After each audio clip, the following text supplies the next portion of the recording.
when it comes to fast bowling, I think Taskin is one of them that who's been bowling very honestly, and he's looking very good. He's looking sharp. He's looking focused. তাসকিনে আস্থা শোয়েব আখতারের, খুশি হবেন গতির record ভাঙলে। ক্রিকেটে আগ্রাসী মনোভাবের প্রত্যাশা। বিজয় দিবসে বাংলাদেশ অল স্টার্স ম্যাচ কাল, ভিন্নধর্মী প্রচারণায় শান্ত মিরাজরা। কমিটির টিম যখন মন চাই তখন আসবে, মন না চাইলে আসবে না। আসলে এখানে বেশি কথা বললে দেখা যাবে যে 5টা প্লেয়ারের জায়গায় 6টা প্লেয়ার বাদ পড়ে গেছে। এখানে তো টিমই মাত্র 2টা, আপনি কোনটা কমিটির টিম বলবেন, এরকম না। এবার দিল্লি জয় করলেন মেসি, আম্বানি পরিবারের আমন্ত্রণে আরও এক রাত থাকবেন ভারত। সবাইকে আমন্ত্রণ কুল স্পোর্টস 24-এ। আপনাদের সাথে আছি আমি রেজওয়ানুজ্জামান। এতক্ষণ শুনছিলেন শিরোনাম। ঢাকা ক্যাপিটালসের মেন্টর হয়ে উচ্ছ্বসিত পাকিস্তানের সাবেক পেসার শোয়েব আখতার ক্রিকেটারদের মাঝে ছড়িয়ে দিতে চান নিজের অভিজ্ঞতা। তাসকিন তার দ্রুততম ডেলিভারির রেকর্ড ভাঙলে খুশি হবেন। ফুটবলের মতো ক্রিকেটেও দেখতে চান আক্রমণাত্মক শরীরী ভাষা। বিপিএলের আগে আলোড়ন তুললেন শোয়েব আখতার। সফরের দ্বিতীয় দিন গণমাধ্যমের মুখোমুখি ঢাকা ক্যাপিটালস মেন্টর। দলের সেরা তারকা তাসকিনকে নিয়ে শুরুতেই রসিকতা। I want Taskin to break my speed record. প্রথমবার বিপিএলে রাওয়ালপিন্ডি এক্সপ্রেস। ভালোবাসার টানে দায়িত্ব নিয়েছেন বলে দাবি, ফিরে আসতে চান বারবার। It'll be a great idea to reconnect with the Bangladeshis. Dhaka ক্যাপিটালসের মাধ্যমে বাংলাদেশদের সাথে নতুন করে সংযুক্ত হতে চাই। তারা বিশ্বের সবচেয়ে সুন্দর জাতি। আমি সবসময় এখানে ভালোবাসা পেয়েছি। Bangladesh. গতি আর আগ্রাসন শোয়েব আখতারকে নিয়ে গেছে অনন্য উচ্চতায়। বর্তমান সময়ের পেসারদের মধ্যে সেই মনোভাব দেখতে পান না। এর পেছনে ব্যস্ত ক্রিকেট ক্যালেন্ডারকেও দায়ী করলেন। বাংলাদেশিদের মধ্যে পছন্দের শীর্ষে Taskin. And pass on to the things that I've learned. আমি যদি 1 মাস বা তার বেশি সময় পাই তাহলে ফাস্ট বোলিং নিয়ে যা শিখেছি তা ভাগ করে নিতে চাই। উৎসাহ দেব, ম্যাচ জেতার কিছু টেকনিক এবং মূলত মানসিকতার উন্নতির জন্য কাজ করব। Basically to elevate their attitude. BPL ভাবনার পাশাপাশি নিজের ক্যারিয়ার নিয়েও বিভিন্ন প্রশ্নের জবাব দিয়েছেন পাকিস্তানি কিংবদন্তি। জানালেন ব্যাটারকে আঘাত করার চেয়েও উইকেট নেওয়াতে ছিলেন বেশি মনোযোগী। তবে ফুটবলের মতো ক্রিকেটেও আক্রমণাত্মক শরীরী ভাষার পক্ষে শোয়েব বেছে নিয়েছেন নিজের সেরা 3 delivery. My best 3 deliveries were Sachin. আমার সেরা 3 ডেলিভারি সচিনকে প্রথম বলে আউট করা, ব্রায়ান লারার ঘাড় ও গ্যারি কাস্টনের বুকে আঘাত করা। না, মজা করলাম। সেরা 3-এ থাকবে সচিন টেন্ডুলকার, অ্যাডাম গিলক্রিস্ট ও জ্যাক ক্যালিসকে আউট করা delivery. Getting Jack Callis out. 2027 one day বিশ্বকাপে রোহিত শর্মা, বিরাট কোহলি ও বাবর আজম খেলবেন বলে বিশ্বাস শোয়েব আখতারের। জানালেন তার পছন্দের সর্বকালের সেরা 3 জনের নাম। In my personal opinion, the greatest of all time has to be 3 people: Shane Warne, Wasim Akram and Sachin Tendulkar. কাল মহান বিজয় দিবস, আর বিজয়ের এই দিন ভিন্নধর্মী ক্রিকেট ম্যাচ খেলবে বাংলাদেশ অল স্টার্স। কোয়াবের আয়োজনে মিরপুর স্টেডিয়ামে সন্ধ্যা 5:30টায় অদম্য আর অপরাজেয় এই 2 দলে ভাগ হয়ে খেলবেন জাতীয় তারকারা। এক দলের নেতৃত্বে নাজমুল হোসেন শান্ত, প্রতিপক্ষ মেহেদী মিরাজের দলকে কমিটির দল হিসেবে আখ্যা দিয়েছেন তিনি। মাঠেই জবাব দেবেন বলে জানিয়েছেন মিরাজ। অদম্য আর অপরাজেয়। বিজয় দিবস উপলক্ষে বাংলাদেশ অল স্টার্স ম্যাচের 2 দল, আর সে লড়াইকে ঘিরে উৎসবের আবহ মিরপুর স্টেডিয়ামে।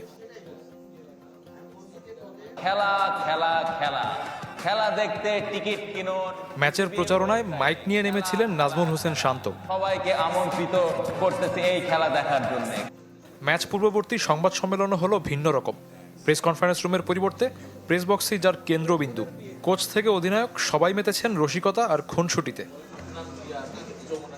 মজার ছলে মেহেদী মিরাজদের হুঙ্কার দিলেন অপরাজেয় অধিনায়ক নাজমুল হোসেন শান্ত। আখ্যা দিলেন কমিটির টিম হিসেবে।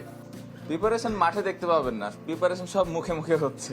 শুয়ে ফেলতে পারি, নাহলে শুয়েও যাইতে পারি, যে কোনো কিছু হইতে পারে। স্যার, এটা আসলে হয় কি, আমি একটু আগে বলছি যে কমিটির টিম যখন মন চাই তখন আসবে, মন না চাইলে আসবে না। আসলে এখানে বেশি কথা বললে দেখা যাবে যে 5টা প্লেয়ারের জায়গায় 6টা প্লেয়ার বাদ পড়ে গেছে, পরে আবার আপনার আরেকটা প্লেয়ার খুঁজতে হবে। অদম্য অধিনায়ক মেহেদী মিরাজ অবশ্য কথায় নয়, কাজে বিশ্বাসী। নিজেদের শক্তিমত্তার প্রমাণ দিতে চান মাঠে। দেখেন, কমিটির টিম বলেন, এখানে তো টিমই মাত্র 2টা, আপনি কোনটা কমিটির টিম বলবেন, এরকম না। যদি আপনি 8-10টা টিম থাকতো তাহলে বলতে পারতেন যে এটা কমিটির টিম। অধিনায়কদের মতো 2 কোচও কথার লড়াইয়ে যোগ দিতে ভোলেননি। সোহেল ছোট ভাই সবসময় হারেই জিতে না। আমাদের নামের বিচার ইনশাল্লাহ আমাদের প্লেয়াররা করবে। আমরা আসলে কথাতে মানে বিশ্বাসী না, আমরা মাঠে বিশ্বাসী। আমরা মাঠে এটা প্রমাণ করব যে কে কাকে শোয়ায়। বিজয় দিবসে এমন ম্যাচ আয়োজনের উদ্যোগ নিয়েছে ক্রিকেটারদের সংগঠন কোয়াব।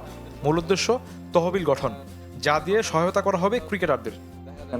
যুব এশিয়া কাপের খবর জানাবো। টানা 2 জয়ে সেমিফাইনালে বাংলাদেশ। বি গ্রুপের সঙ্গী শ্রীলঙ্কা নেপালকে 7 উইকেটে হারিয়েছে যুবা টাইগার। দুবাইয়ের সেভেন্স স্টেডিয়ামে টস হেরে ব্যাট করতে নেমে 113 বল আগে 130 রানে অল আউট হয় নেপাল।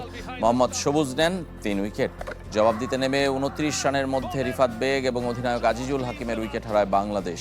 তবে তৃতীয় উইকেটে কালাম সিদ্দিকীকে নিয়ে প্রতিরোধ ওপেনার জাওয়াদ আবরারের। কালাম 34 রানে ফিরলেও 68 বলে 79 রানের হার না মানা ইনিংসে 151 বল হাতে রেখে ইয়ং টাইগারদের জয় উপহার দেন আবরার। দিনের অন্য ম্যাচে আফগানিস্তানের বিপক্ষে শ্রীলঙ্কার জয়ে বাংলাদেশকে সাথে নিয়ে সেমিফাইনালে উঠেছে লঙ্কানরা। বি গ্রুপে 2 দলেরই জয় 2টি করে, তবে রান রেটে এগিয়ে শীর্ষস্থানে শ্রীলঙ্কা। বুধবার গ্রুপ শ্রেষ্ঠত্ব নির্ধারণী ম্যাচে মুখোমুখি হবে 2 দল।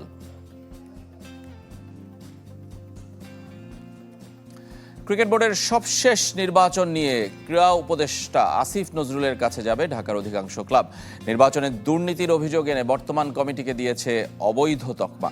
আমিনুল ইসলামের নেতৃত্বাধীন কমিটির পদত্যাগের দাবি তাদের। এ বোর্ডের অধীনে সব ধরনের ক্রিকেট থেকে দূরে থাকার সিদ্ধান্তে এখনও অনড়। বোর্ড ভেঙে নতুন নির্বাচন দেওয়ার আহ্বান জানিয়েছে বিদ্রোহী ক্লাবগুলো। পিসিবির বিরুদ্ধে আন্দোলন চালিয়ে যাওয়ার কথা বলছে তারা। এছাড়া প্রথম বিভাগ ক্রিকেটে সিসিডিএমের বিরুদ্ধে এনেছে বাইলজ ভাঙার অভিযোগ।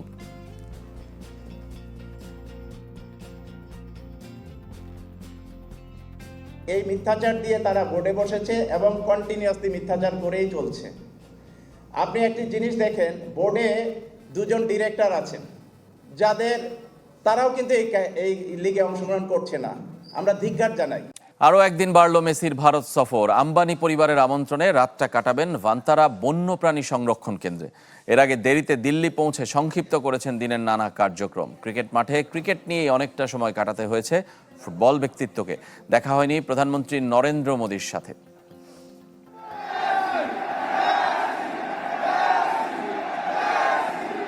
যে স্টেডিয়ামে ক্রিকেটারদের নামে গর্জন ওঠে নিয়মিত, সেখানেই মেসি মেসি ধ্বনিতে মুখর।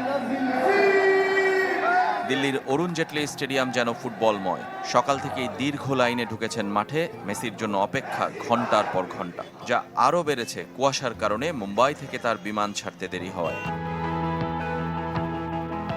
2 ঘন্টার দেরি পুরো দিনের সূচিকেই ওলটপালট করে দিয়েছে। বাতিল হয়েছে ফোর্ট্রেস লীলায় ভারতীয় ধনকুবেরদের সাথে তার ব্যক্তিগত সময় কাটানোর আয়োজন, যার জন্য কোটি টাকা খরচ করতেও রাজি ছিলেন তারা। তার আগেই অবশ্য বাতিল হয়ে গেছে প্রধানমন্ত্রী নরেন্দ্র মোদীর সাথে সাক্ষাৎ। ভারত প্রধানমন্ত্রী উড়ে গেছেন জর্ডান। মেসি তাই বিমানবন্দর থেকে দেরি করেননি, সরাসরি চলে গেছেন অরুণ জেটলি স্টেডিয়াম। বাচ্চাদের সাথে ফুটবল খেলেছেন, দেখিয়েছেন স্কিল। যারা তার পায়ের ছোঁয়ার বল উপহার পেয়েছেন তারা ভাগ্যবান। মেসিও ভোলেননি ভারতকে ধন্যবাদ জানাতে। ক্রিকেটের দেশে ক্রিকেট আসবে না তা কি করে হয়? দেশটির সবচেয়ে বড় তারকা বিরাট কোহলির সাথে এদিনও দেখা হয়নি, তবে ক্রিকেট ছিল নানাভাবে। আইসিসি প্রেসিডেন্ট জয় শাহ মেসিকে উপহার দিয়েছেন তার 10 নম্বর জার্সি, সুয়ারেজকে 9 আর রদ্রিগো দি পলকে 7 নম্বর। সবগুলোই আসছে টি-20 বিশ্বকাপের ভারতীয় দলের সঙ্গে। মেসিকে মাস 2-এর মধ্যে আবারও ভারত সফরের আমন্ত্রণ। বিশ্বকাপের উদ্বোধনী ম্যাচের টিকিট উপহার দিয়েছেন আইসিসি প্রেসিডেন্ট। ভারত যুক্তরাষ্ট্র সেই ম্যাচ দিয়ে বিশ্বকাপ শুরু হবে 7 ফেব্রুয়ারি। ভারতীয় দলের অটোগ্রাফ দেয়া ব্যাটও উপহার পেয়েছেন এলএম10। স্টেডিয়াম থেকে মেসির গন্তব্য লাল কিল্লা, সেখানেও দেখা হয়েছে ভিন্ন খেলার নানা তারকার সাথে।